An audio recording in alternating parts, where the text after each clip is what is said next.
We had her footprints, fresh. The sheriff still told us to pack up. They were small, worn tread, Converse maybe, pressed clean into the mud near the creek bend. I remember because I crouched down and touched the edge of one of them with my glove. The soil was still damp where her weight had shifted. She slipped a little. I said she came through here within the hour. No one argued. My name's Callie Morgan. I'm 34. I've been volunteering with County Search and Rescue for 6 years. I teach 4th grade during the day, and at night I put on a reflective vest and look for other people's kids.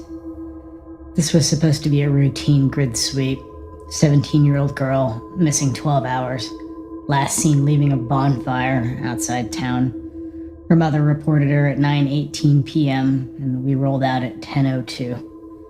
By 11:40, we had prints heading north into the timber. At 12:07, the sheriff called it off. He didn't come to the creek. He stayed up on the access road, headlights cutting through the trees. Over the radio, he said, "All teams, suspend search, return to staging." I pressed the mic. "We have visible sign," I said. Static. Then, "Negative, return to staging." Beside me, Miguel said quietly, "That doesn't make any sense." It didn't. Protocol says if you have fresh tracks, you tighten the grid. You don't abandon it. We marked the coordinates anyway, orange tape on a low branch. I took photos on my phone with a timestamp on. It felt like proof of something, though I didn't know what yet. When we reached the road, the sheriff was standing with his arms folded. Sheriff Danvers, elected 12 years running, calm voice, always calm. He said, "We're done for tonight." I said, "Sir, the tracks are fresh." He looked at me for a second too long. "We're done." Miguel tried. "We can push another half mile. We're already in." Danvers shook his head. "County line's 200 yards north. The state takes it from here." I said, "We can notify them and keep visual until they arrive." He didn't answer. Just said, "Pack it up." That was the first wrong detail. The county line wasn't 200 yards north. It was almost a mile. We all knew that. We train on those maps. But no one corrected him out loud. Back at staging, the girl's mother was sitting on the tailgate of a pickup, wrapped up in a blanket. Her name was Trina. I'd met her once at a school fundraiser. Her daughter, Avery, was in my class years ago. Quiet, a good reader. Trina stood when she saw us. "Did you find anything?" she asked. Before I could speak, the sheriff stepped in front of us. He said, "We're suspending operations until the morning." Her face changed. "Why?" "Safety," he said. "Terrain's unstable." But it wasn't. The ground was soft and manageable. No cliffs, no flood risk. We'd searched way worse. She looked at me over his shoulder. "Callie?" I opened my mouth.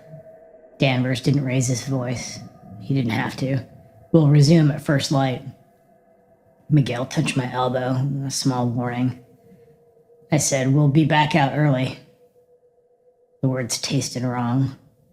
At 1:10 a.m., we were officially dismissed. Most of the team left. I didn't. Neither did Miguel. We stood by the equipment trailer pretending to inventory radios. I said, "You saw those tracks." He nodded. "Fresh." "And the county line thing?" "Yeah." We watched as 2 deputies drove past the access road instead of toward town. North. Deeper in. Miguel said if it's jurisdiction, they'd be calling state, not heading in themselves. That was the moment it shifted for me. Not fear. Not yet. Just a narrowing. I said to him, "I'm going back." He looked at me. "Off the books?" he asked. I nodded. He hesitated. He has 2 kids, 8 and 10. I know because he showed us photos all the time. "I'll cover the radio log," he said, finally. 40 minutes, then I'm calling you in. I left my vest in the truck. No official markings, just a headlamp and my handheld GPS. The woods were quieter without the team chatter. No call-outs, no coordinated sweep, just insects in the creek. I found our orange tape again 7 minutes in. The tracks were still there, but there were new ones. Boot prints, larger, overlapping hers. I crouched. The pattern was department-issued boots. Standard deputy tread. I've seen it 1,000 times in mud during training exercises. They hadn't followed her trail carefully. They'd stepped directly into her prints in places, blurring the edges. I whispered to no one, "Why would you do that?" Ahead of me, maybe 30 yards, I saw a beam of light sweep through the trees, not searching wide, but focused. I killed my headlamp. 2 voices carried through the timber. The deputies. One said, "You think she went further?" Another said, "Doesn't matter. We just need to be sure." Be sure of what? I stayed low. My knee sank into the mud where Avery's shoe had slid. I pressed my palm into it and felt the cold water seep through my glove. The light moved closer. One of them said, "The sheriff doesn't want this turning into something." The other answered, "It already has." I felt my pulse in my throat. If they saw me, I'd have to explain why I disobeyed a direct order. I could lose my SAR position. My teaching job would hear about it by the morning. The beam passed within 15 feet of me. Then one deputy said, "There." I looked at the direction of his light. A shape at the base of a cedar tree, not moving. For a second, I thought it was her. It wasn't. It was a backpack. Pink, mud smeared across the front. One of the straps torn. One deputy approached it slowly. He said, "That's hers." The other said, "Yeah." They didn't call it in. They didn't secure the scene. They just stood there. Then the first deputy did something small and careful. He took a step back. He scanned the ground around it, and with the edge of his boot, he scuffed the mud leading up to the bag, erasing the direction. I felt something inside me go very still. He said to the other, "We didn't find anything."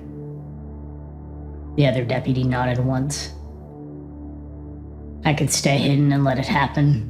I could go home. I could show up at school Monday and teach math and pretend. Or I could step out. And I did. I stood up. My headlamp clicked on before I could stop myself. The beam caught them full in the face. One of them swore and then said, "Callie?" I said, "Why are you destroying sign?" Silent, just the creak. The older deputy said, "You're not authorized to be here." I walked closer to the backpack. My hands were shaking, but my voice stayed level. "That's Avery's." He said, "We're handling it." "Handling what?" I said. He glanced at his partner. Finally, he said, "There's an investigation you're not a part of." "What kind of investigation?" I asked, and he didn't answer. Instead, he just said, "Go home." I looked at the backpack again. The zipper was half open. I could see a corner of lined notebook paper inside, maybe schoolwork. I said, "Is she a suspect?" That landed. A flicker, too quick to name. The younger deputy said again, "You need to leave." Behind them, farther north, I heard something. Not an animal, a branch breaking under weight. All 3 of us turned. The deputies raised their lights toward the sound. I angled mine lower. For half a second, I saw movement between trees. A figure running, not away from us, but parallel. Small and fast, barely upright. "Avery!" I shouted. The deputies both yelled, "Stop!" But not to her, to me. The older one grabbed my arm hard. "Do not call out," he said. "Why?" I responded. He didn't answer. Movement vanished into thicker timber. I pulled free. "She's alive," I said. The younger deputy said quietly, almost to himself, "Not for long out there." It wasn't concern. It was calculation. I understood then. This wasn't just about jurisdiction. It wasn't about our safety. Whatever she had seen at that bonfire, whoever had been there, whatever had happened, it reached higher than a volunteer search team. The older deputy stepped between me and the direction that she ran. and looked at me. "You're done," he said. I lifted my phone with my other hand, camera already recording, timestamp right on the screen. "I saw you alter evidence," I said, "and I saw her." His jaw tightened. For a moment, I thought he would take the phone. Instead, he stepped back. "Get out of here," he said. I did not chase her. That's the part that wakes me up at 3:12 a.m. on most nights. I walked back to my truck with the video saved and my pulse still loud in my ears. By morning, the sheriff announced that Avery had been located, alive, trespassing on private property north of the county line, disoriented and dehydrated. There were no charges filed, no further details released. The official report said there had been no viable tracks found during the initial search. I still have photos of the footprints by the creek, clear, fresh, leading north. And I still hear the deputy's voice in the dark. "Not for long out here. We had her footprints, and they were trying to make sure no one else did."